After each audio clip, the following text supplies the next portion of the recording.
Welcome back class 10th। आज हम electricity के फिर से कुछ न्यूमेरिकल सॉल्व करेंगे। पार्ट फर्स्ट वीडियो तो अपलोड कर दी है न्यूमेरिकल की। आज पार्ट सेकंड में हम स्टार्टिंग कहाँ से करेंगे?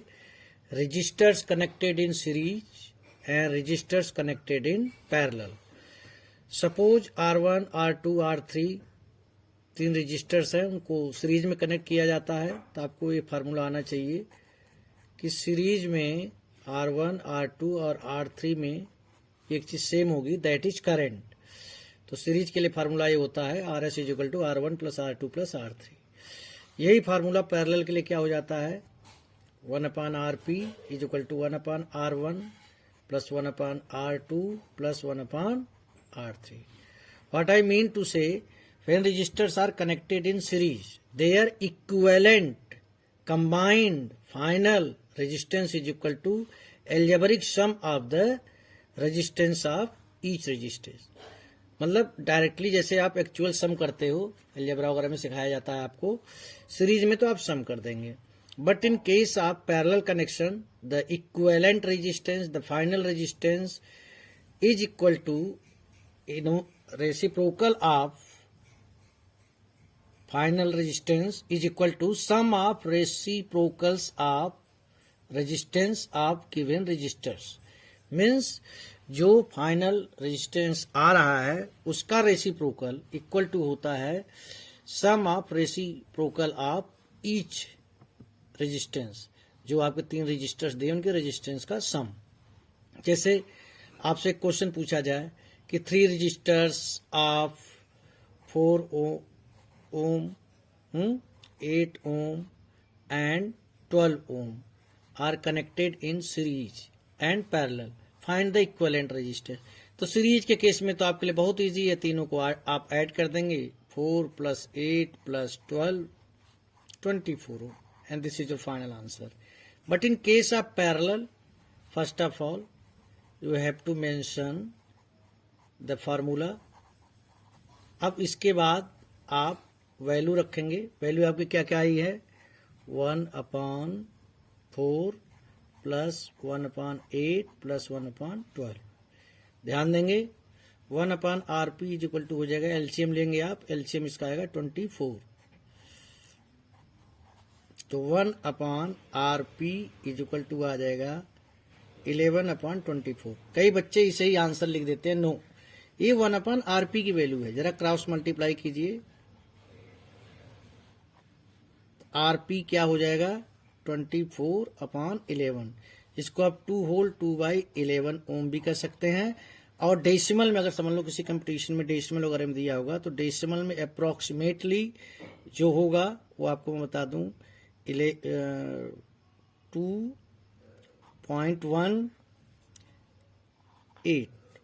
2.18 ओम अप्रोक्सीमेटली, अगर इसको आप करेंगे उसमें।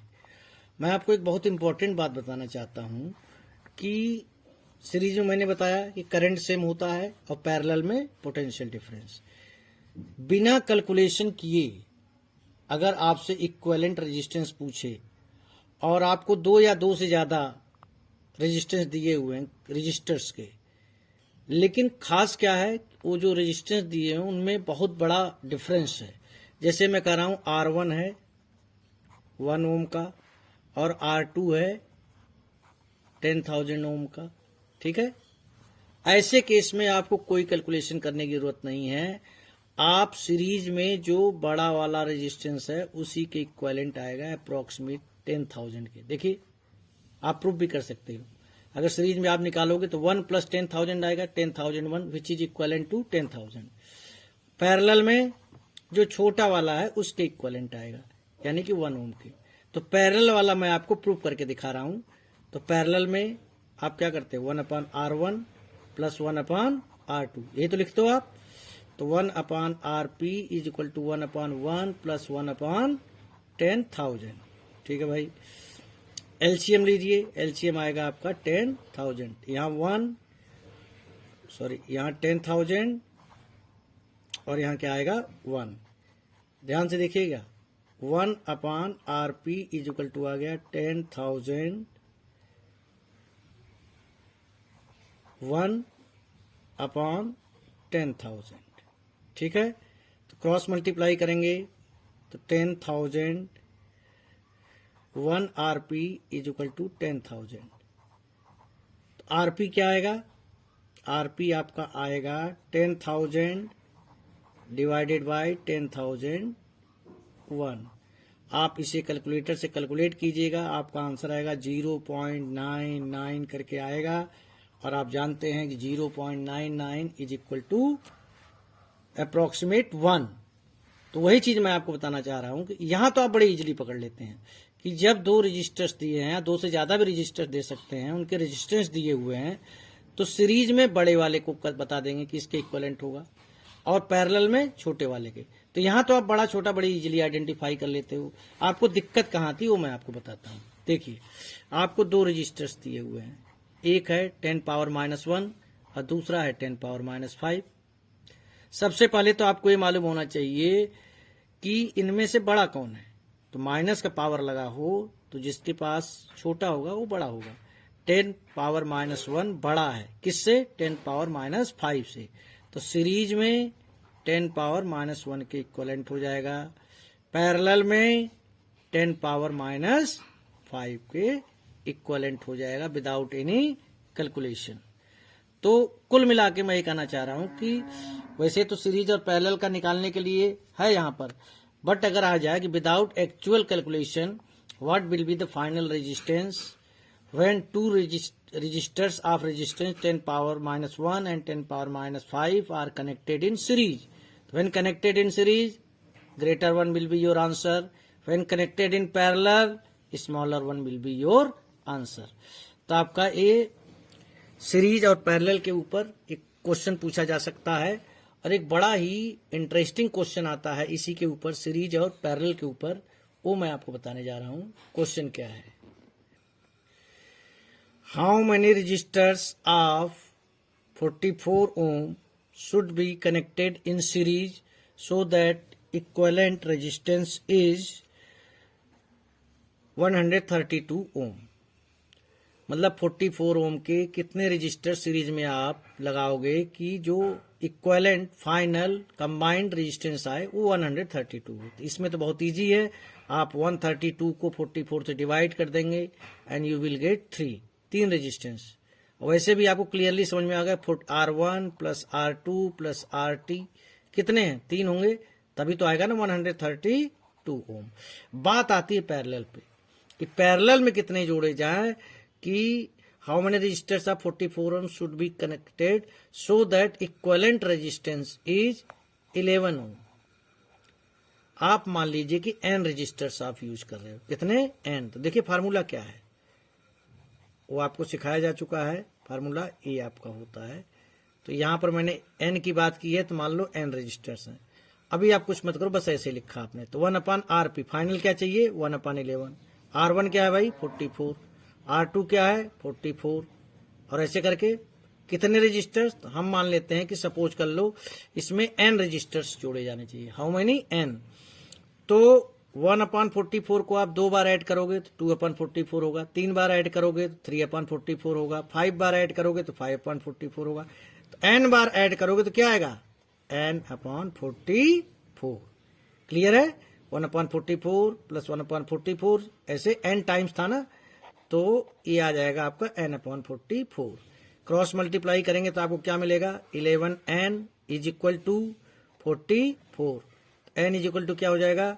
44/11, यानी कि आपका आंसर आ गया 4 रेजिस्टेंस। 4 रेजिस्टेंस हो 44 ओम को, अगर इनको आप पैरेलल में कनेक्ट करेंगे तो आपको 11 ओम रेजिस्टेंस मिलेगा। अच्छा, कभी कभार एग्जाम में जब आप सीरीज पैरेलल दोनों का पूछा जाए तो एक बेसिक चीज है वो मैं आपको बताने जा रहा हूं कि सीरीज में जो आंसर आता है that is always greater than the largest resistance. जैसे कि सीरीज में यहां आपने अभी निकाला था, सीरीज में 24 ओम तो 12 ओम से भी ज्यादा होगा। एंड इन पैरेलल जो आंसर आएगा that will be less than the smallest one. तो यहां पर हमारा पैरेलल में 2.18 आया था, तो ये सबसे छोटा वाला 4 ओम है, इससे भी है। मैं रिपीट कर रहा हूं कि सीरीज में जो आंसर आएगा that will be greater than the largest resistance. सबसे बड़ा जो रेजिस्टेंस उससे भी बड़ा होगा, और पैरेलल में जो आंसर आएगा वो सबसे छोटे वाले रेजिस्टेंस से भी छोटा आंसर आएगा। ओके, अब आगे बढ़ते हैं और कुछ क्वेश्चंस करते हैं। हीटिंग इफेक्ट ऑफ करंट के ऊपर आपको बताया गया है कि जब जिसकी रेजिस्टिविटी बहुत ज़्यादा होती है उसमें करंट पास करते हैं तो हीट एनर्जी प्रोड्यूस्ड होती है। तो उस हीट एनर्जी के लिए फार्मूले क्या हैं, मैं यहाँ लिख देता हूँ। H is equal to V Q. H heat energy को प्रोड्यूस बता रहा है, और मैं ये वीडियो में जो बनाई है मैंने इलेक्ट्रिसिटी की वीडियो, उसमें आपको क्लियरली बता चुका हूँ कि ये कैसे हीट के सारे फार्मूले आते हैं। मैं यहाँ बस मेंशन कर रहा हूँ H is equal to V square upon R. तो पावर क्या होता है, heat energy produced upon time taken. तो पावर का फार्मूला क्या हो जाएगा, वी क्यू अपॉन टी। यहाँ पर इसके हिसाब से आई स्क्वायर आर, और यहाँ पर पावर हो जाएगा वी स्क्वायर अपॉन आर, और टी और नीचे आ जाएगा। तो यहाँ पर मैं आपको पावर और हीट एनर्जी दोनों चीज बता रहा हूँ, तो उसके पीछे लॉजिक क्या है मैं इस क्वेश्चन के जरिए आपको बताऊंगा कि कैसे आप ये पता करेंगे कितने यूनिट इलेक्ट्रिसिटी कंज्यूम होती है। सबसे पहले तो आपको जानकारी होगी कि commercial unit of electricity is kilowatt hour, जिसको हम KWH से डिनोट करते हैं, किलो वाट आवर। तो 1 kilowatt hour is equal to how many joules. Suppose आपको दिखाना हो कि 1 किलोवाट आवर में कितने जूल होते हैं, तो 1 किलोवाट इंटू 1 आवर। 1 किलोवाट में कितने वाट होते हैं, 1000 वाट। 1 आवर में कितने सेकंड होते हैं, 3600। अब सवाल ये उठता है कि वाट और सेकंड में हमने क्यों चेंज किया। क्लास 9th में आपने पढ़ा है कि power is equal to work done upon time taken. तो work done is equal to power into time. तो पावर वाट में होता था और टाइम सेकंड में। तो वैसे तो SI यूनिट ऑफ पावर वाट होता है, बट वैसे आप करेंगे तो आपका आ जाएगा जूल पर सेकंड। यहां से देखिए जूल पर सेकंड। तो अब लेकिन जब किलोवाट आवर में आप इलेक्ट्रिसिटी को अब आप जूल में चेंज करने जा रहे हो, तो 3600, ये 3 जीरो इसके और लग जाएंगे ये, और आपका हो गया वाट सेकंड। तो पावर इनटू टाइम क्या होता है, joule. Energy power into time work done होता है ना, तो जूल लिख दिया। अब इस चीज को आप क्या लिख सकते हैं, 1 2 3 4 5 6, यहां आप लाना चाहते हैं स्टैंडर्ड फॉर्म के लिए 6 बार आप इधर ले आए लेफ्ट हैंड साइड में, तो ये हो गया 3.6 इंटू 10 पावर 6। तो आप बता सकते हैं कि 1 किलोवाट आवर में 3.6 इंटू 10 पावर 6 जूल होता है। वैसे मैं आपको प्रैक्टिकली बताऊं कि what is the meaning of 1 unit of electricity. एक यूनिट इलेक्ट्रिसिटी का मतलब होता क्या है। अगर 100 वाट का बल्ब अगर 10 आवर के लिए यूज किया जाए तो जो इलेक्ट्रिसिटी यूज होगी दैट विल बी 1 यूनिट। अब मैं इस चीज को प्रूव करने जा रहा हूं, कैसे, देखिएगा ध्यान से। आप 100 ये जो वर्क डन होगा जिसको आप हीट एनर्जी भी कह रहे हैं, पावर इनटू टाइम होता है, तो पावर 100 वाट है भाई, ठीक है, 100 वाट, और टाइम कितना है 10 आवर। लेकिन हमने कमर्शियल यूनिट किलोवाट आवर में पढ़ी है, तो इस वाट को किलो वाट में चेंज करो। कैसे चेंज करोगे आप, 1000 से डिवाइड करोगे, तो ये हो गया किलो वाट। और यहाँ कुछ करने की जरूरत नहीं है, 10 आवर है ही। अब आप देखिए 1 2 3, 3 जीरो हैं, ये कैंसिल आउट हो गया, और क्या मिला 1 किलोवाट आवर। तो मैंने बताया ना कि 100 वाट का बल्ब अगर आप 10 आवर्स के लिए यूज करेंगे तो that will be equivalent to 1 kilowatt hour. अब मैं आपको एक क्वेश्चन ले रहा हूं जिसमें आपको मैं बताऊंगा कि कैसे इलेक्ट्रिसिटी का बिल कैलकुलेट किया जाता है। अगर कुछ अपैरेटस लगे हुए घर पे जिसमें इलेक्ट्रिसिटी की सप्लाई हो रही है तो उसकी वजह से महीने भर का जो बिल आएगा वो समथिंग अराउंड कितना आएगा, एक क्वेश्चन के जरिए मैं आपको बताने की कोशिश करता हूं कि बिलिंग करते कैसे हैं, बिल कैसे निकाल। एक क्वेश्चन दिया हुआ है जिसका हम अभी फाइंड आउट करेंगे कि कितने यूनिट बिजली कंज्यूम होती है। A house has 4 tubelight, 4 tubelight हैं, ध्यान दीजिए, 3 fans, okay, and a television, 1 television. Each tubelight draws 40 watt, tubelight का 40 watt into 40, the fan draws 80 watt into 80, and television draws 100 watt into 100। यानी नंबर ऑफ apparatus कितने हैं into power. Actually क्या होता है, इलेक्ट्रिक एनर्जी का जो निकालते हो आप पावर इंटू टाइम करते हो, तो पावर होना चाहिए किसमें, किलोवाट में। अभी हमने वाट में लिखा है, कोई बात नहीं है। और फिर टाइम क्या है दिया, on an average all the tubelights are kept on for 5 hours into time, time तो 5 है, all fans for 12 hours into 12, and the television for 6 hours. अगर मिनट में कोई चीज दी होती तो उसको हम आवर में चेंज कर लेते। मैं आपसे बात कर रहा था कि जो पावर है वाट में, इसको किलोवाट में आप कैसे चेंज करेंगे, तो आपको तुरंत समझ में आ जाएगा कि हम इसे 1000 से डिवाइड करेंगे, इसे भी 1000 से डिवाइड करेंगे और इसे भी 1000 से डिवाइड करेंगे।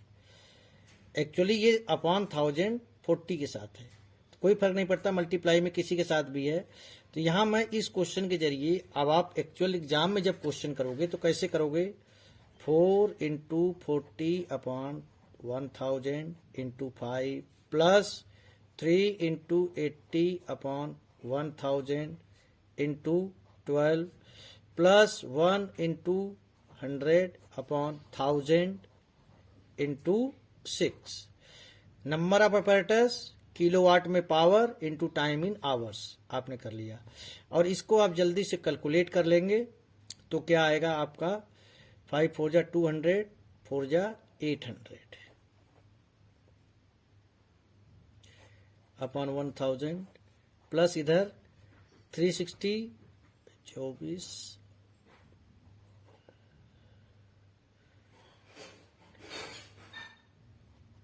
288 अपॉन 1000 और इधर 600 अपॉन 1000, सबके नीचे 1000 आ रहा है, तो क्या हो जाएगा, 14 to 16, 1688 upon 1000 is equal to क्या, 1.688।